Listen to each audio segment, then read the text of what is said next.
Alright guys, so this here is my little string jig that I got going on. This is what I use to make my bowstrings. And as you can see here, I basically just have a fence picket is what I use. And I drill a bunch of random holes in a bunch of different spots. If I ever need like a different hole, I'll just drill one out real quick. And I'll just put little wooden dowels in there. And I'll basically just wrap my string around a whole bunch of times. And I'm doing a 12 strand string. So y'all do a total of 12 strands, and then this is my little serving thing. Got this at Bass Pro. This little thing really comes in handy, and yeah, that's all I do. So yeah, pretty much just spin and spin away, and I will keep on spinning for quite a while. This part right here is a little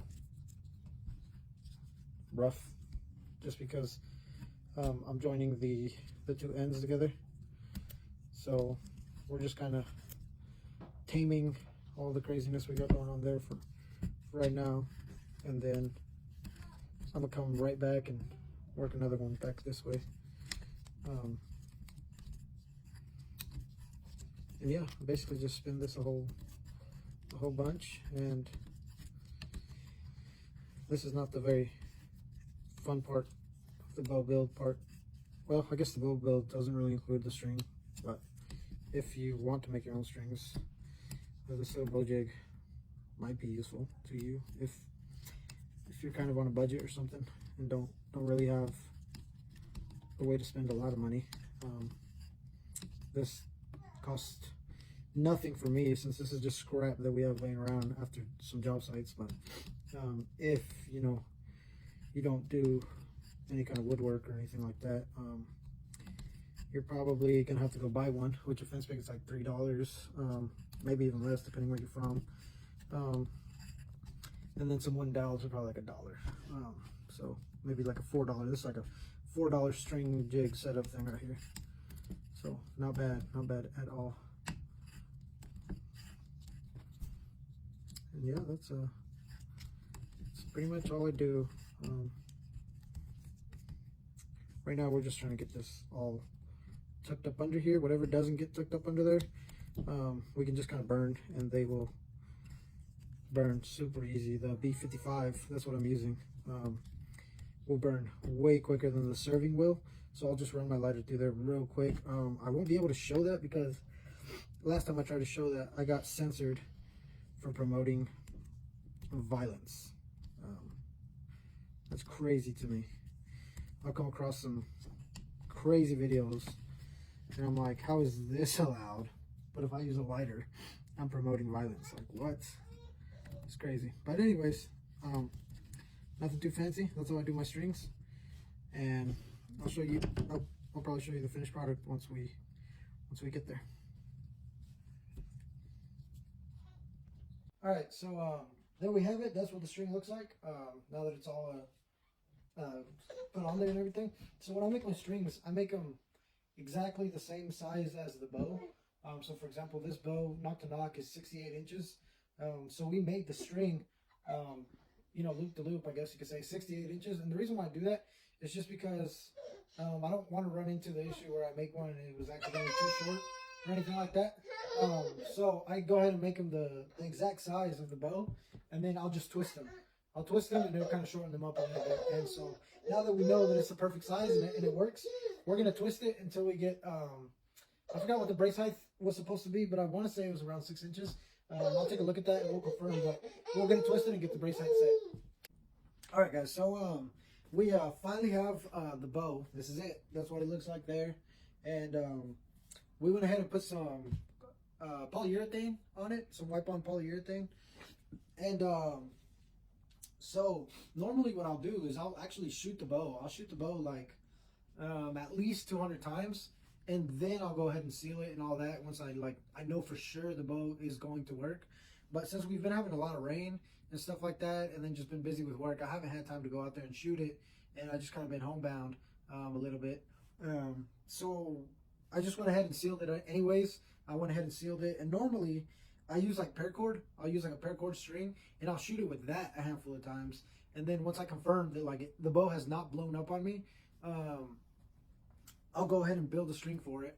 But since we know for a fact this bow is gonna be 68 inches knock to knock, I went ahead and built a string for it because I figured even if this bow doesn't work out for us, the string will still be the same or pretty dang close to the same for the next stave that we work on. Hopefully this bow does work out. But yeah, I showed you guys earlier on the the clear coat and stuff. So normally I'll shoot it first, and then after I've shot it, I confirm the bow is not going to blow up. The bow is good. It's shooting good. The tiller's still good, and we know for sure that everything's good and we like it. I'll go ahead and clear coat it, and then I'll work on the handles. I'll do all the final little touches. Maybe like little sand the knocks a little better, or just all those little fine details at the end, and then that's when I go through and build the string and all that. But since we had a little bit of downtime and no ability to shoot it, I went ahead and sealed it. I went ahead and put a string on it. And the goal is tomorrow we might get some clear weather. And if so, the goal is get out there and shoot it. If y'all remember in the last video, we have it was like 2 inches of recurve, or not recurve,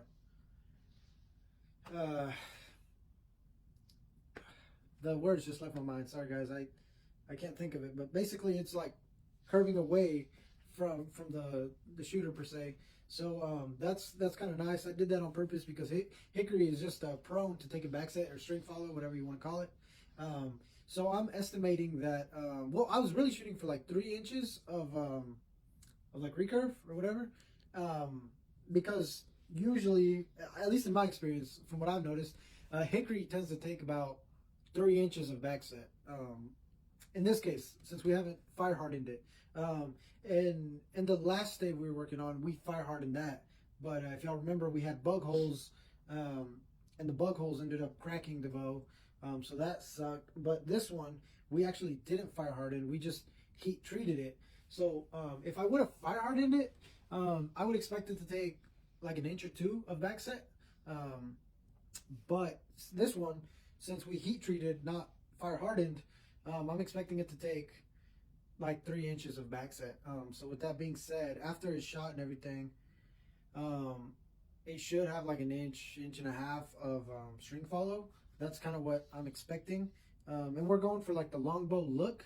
So, if we can stay within like 2 inches of string follow, that's a little bit much, but I think we're still like, as long as it doesn't get past that and we can still hold the 50 pounds, I think we'll call it good, because it's still kind of got that primitive longbow type of look.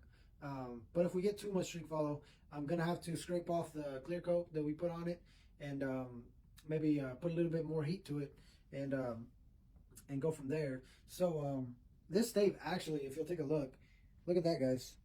These are the same bug holes right there. All those are bug holes right there. I mean, this thing is just full of them. Those are like little ones that were starting to get bad, but never got too bad. These that you see like all across, I mean, those were pretty bad. There's just a bunch of bug holes all over this stave, and I'm a little worried.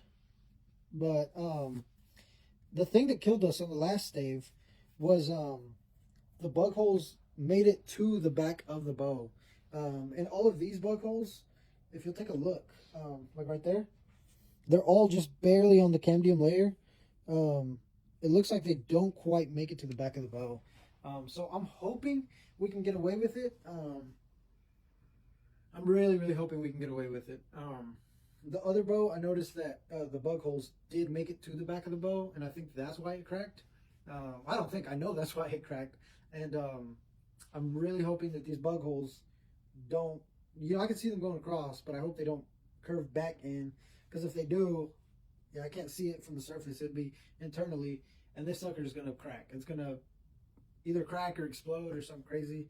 But we won't know. We won't know until we shoot it. So we're gonna shoot it like 200 times, give or take, and then we'll determine whether it's gonna make a bow or not.